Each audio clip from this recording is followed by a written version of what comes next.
Okay, I hope that that was engaging and invigorating and a nice break from taking notes. I just want to let you know that during the time that I'm gone, you're not going to be taking ridiculous amounts of notes every day. There will be a lot of variety. This is just the beginning of a unit, so I do want you to continue to practice good note-taking skills.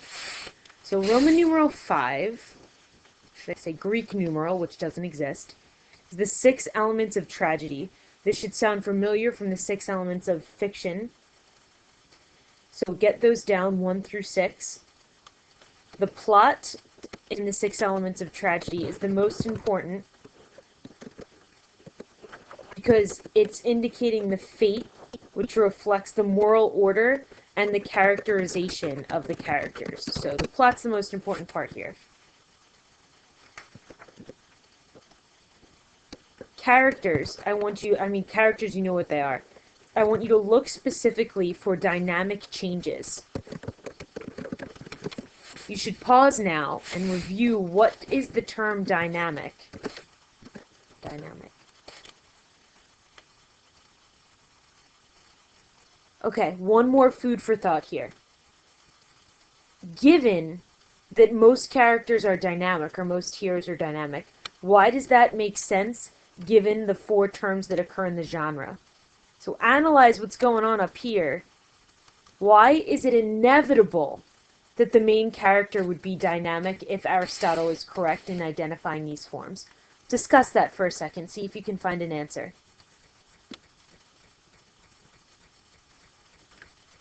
Perhaps what you came to was that dynamic means that you've changed, and anagnorisis is that you've had a realization.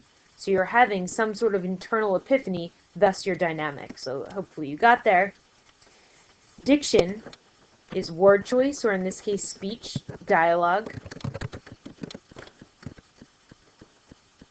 Thought, or the ideas and philosophies behind the play. Philosophies. You might look at this like theme. Spectacle is the imagery, the scenery, the costumes, the gesticulation. It's the spectacle surrounding the play. Song is the music and the chorus as they chant. So those are all going to occur within tragedy. Now the plots, Roman numeral 6, you don't need much more than what is written here. The plots themselves were mostly taken from mythology. So before you write, I want you to listen to what I have to say here. The myths were like the Bible to the Greeks in that they knew it beforehand. So they would go to see these plays. However, they would already know the plot. So I want you to contextualize that based on, given that it's like the Bible to the Greeks, a lot of people went to see The Passion of the Christ when that came out, even though people knew the general story. So the reason that people might do that is because you see the personal characteristics come to life. Think about why you would look at any book like that. Like if you read The Hobbit, why would you go see Lord of the Rings? Or if you read that series, or same with Harry Potter, why? Because you want to see real life characteristics breathed into a person, and that's what made these spectacles, these plays, so engaging. Going back up to that idea that it was both a civic and religious obligation to go, it recorded that social history, which is why we have this richness to look back on. And then it served to the religious function, the drama did, because the viewers had some discussion of morals accordingly. You already wrote this down. Plots and characters are already known. The advantage is that a poet could add personal motives and outside forces to characterization, that you could skew it. But then the disadvantage, perhaps, for playwrights is that suspense is not necessarily evoked because they already know what was going to happen. So, that is all I have for you in terms of note-taking. For your homework, and if whoever is in for me, if you could reiterate this or write it on the board, that would be great.